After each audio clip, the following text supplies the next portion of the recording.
So some pretty funny news came out today regarding Michael Chandler and Conor McGregor ever fighting. In an interview done by Robbie Fox, where he was interviewing Dana White, and they were talking about the lightweight rankings, where Dana White officially confirmed that Conor McGregor and Michael Chandler will not be next. Now let's just be real. We all knew this fight was never going to happen. I mean, this guy was just getting tormented for fun. This fight was never going to happen. I'm not even sure if Conor will ever fight again. I'm really in the mindset that he's done. Unless he... I don't know. I think Conor's done, guys. Now, this may be the biggest L in combat sports history. You let a drug addict, washed-up fighter treat you like a pet, literally just to tweet about and fuck with when he was bored for fun. What were we doing here, Chandler? Michael Chandler is fucking 38 years old, by the way, guys. A man who claims he still wants to be UFC champion one day is sitting out for 2+ years, maybe not plus, but it's near 2 years to try to get a chance at the fat cat, the big old money cow, like some Lucas Tracy lines there. Come on, Lucas, you got to come back. Volk wants you back. He's down for the collab. Just come on. Now, I actually can't believe that Chandler's giving up and finally letting Conor win. I believe it because it's the right decision that he should have made a while ago. But, yeah, I just can't believe it's officially confirmed, finally, because people have been in denial that this fight was still going to happen. I knew it wasn't. A lot of people knew it wasn't. And, yeah, now that Conor's not fighting him, honestly, I could see Conor coming back and fighting like fucking Tony Ferguson or something, where they advertise it as a warm-up fight. Come on, man. I genuinely think Tony could win that somehow. I know, I'd pick Conor, but because Tony is beyond washed. But that's the reality. I could see that match seriously getting confirmed, guys. Okay, so I was just about to say we should match Chandler up with somebody because it wasn't confirmed, but it's just been confirmed. This is fucking hype. I'm hyped. Chandler Oliveira 2 is confirmed. I for real did a whole breakdown on who I think Chandler should fight, and I had him fighting Fiziev coming off that injury. And then I just scrapped all of it because this fight got announced. And yeah, this is definitely a better fight. I don't know who Fiziev's going to fight when he comes back from that injury, man. That's rough. It has been confirmed to take place on November 16th as a co-main event, 5-rounder. Oh my God. I know I just hated on Chandler a decent amount, but that's the one thing. I love Michael Chandler fights. I love to watch this man fight. And that's why I'm mad. That's what makes it even sadder. Come back, man. Just be active. We want to see you fight. You're 38. But yeah, I don't really care. I said that it doesn't really matter who Chandler gets matched up with at this point. He's just so inactive. He's basically unranked in my mind.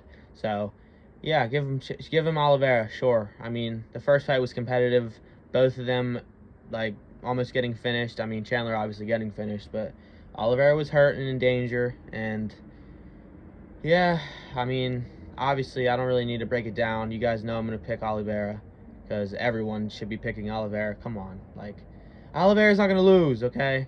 The only reason well, he could, though, because he struggled to wrestle against Arman so bad.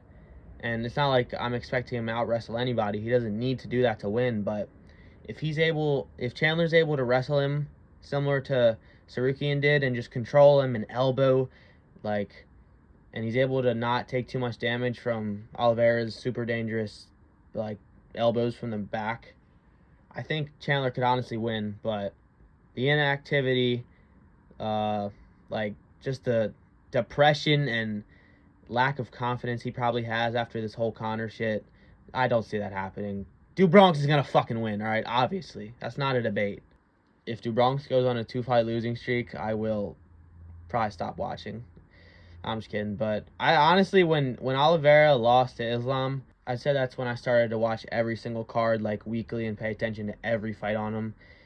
And, yeah, I really thought Oliveira was going to win that versus Islam, but he didn't, and he wouldn't win a rematch. People asking for the Oliveira-Islam rematch, I don't want to see Oliveira get tapped out again, please. I'm just glad we finally got some Oliveira fight news because he's been teasing a lot on Twitter recently. And yeah, this was it. This is surprising though. Honestly, I could have saw Oliveira fighting Gamrot or fighting Dan Hooker. I don't know, someone who's just done stuff in the sport recently. You know, you give them this inactive Chandler who, if he beats Chandler, what does that really do for Oliveira's like title chances or his career? I mean, he's already beat him. He's already finished him. It's not like he's going to do it any better. You know, maybe he'll sub him this time instead of knocking him out, which is even less impressive to a lot of more casual fans, at least.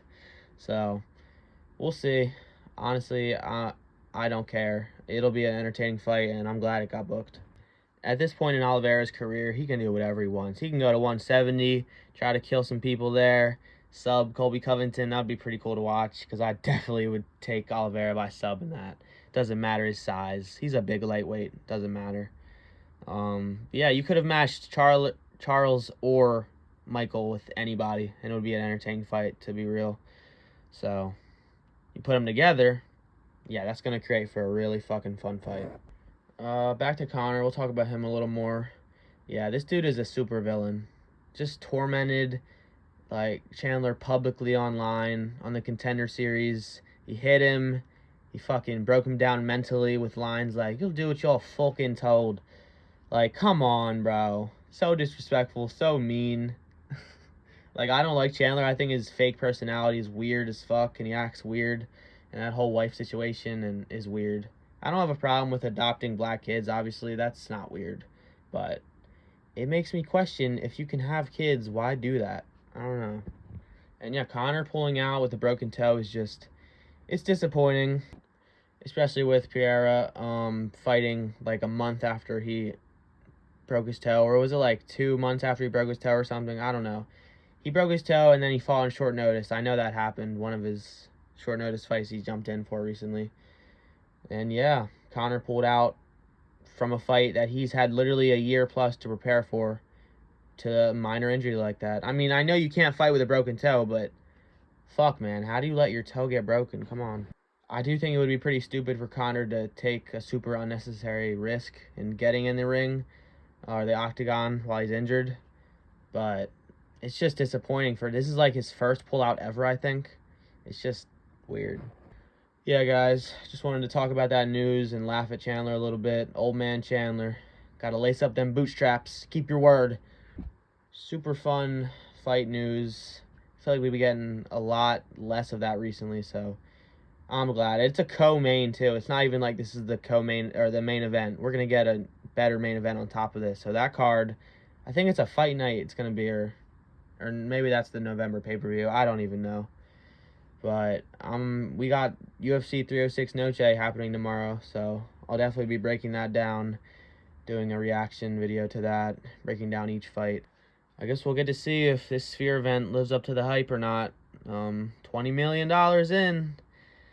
Let's see. I mean, the card's not that good, but apparently there's going to be mini films that we get to watch, which are going to get Oscars and nominations and shit. So, yeah, that will not happen, guys. But I think it'll be a good event, and I really like the press conference. I was going to do a press conference reaction video today, even though it'd be late, but then this news happened, so I just scrapped that. The press conference was pretty fun, though. Lazy Boy and Ode Osborne went fucking crazy at each other, throwing slurs and shit. It's pretty entertaining.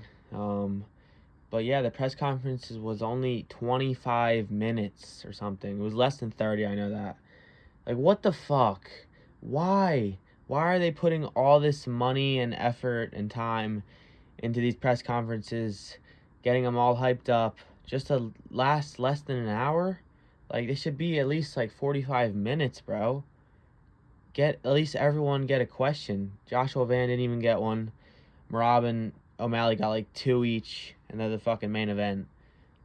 And the questions are just dog shit as usual. Fire all the reporters and hire new ones. I don't know. We need to change. All they ask is, how are you feeling about having this opportunity? How are you feeling tonight having this opportunity to win? Like, they ask this dumbest shit. Like, clearly they're happy. Like, they're here. They're cutting weight. They're ready to fight. And you're asking them dumbass questions. Come on, man. Stop with the dumbass questions. We must put an end to it.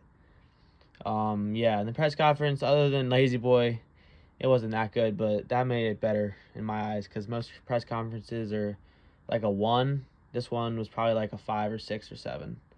And O'Malley had some pretty good lines. He's very confident. You can tell he is not scared to talk shit to Robin. He has so much on him he can say that kind of gets him pissed off. And yeah, I'll see you guys in the next one.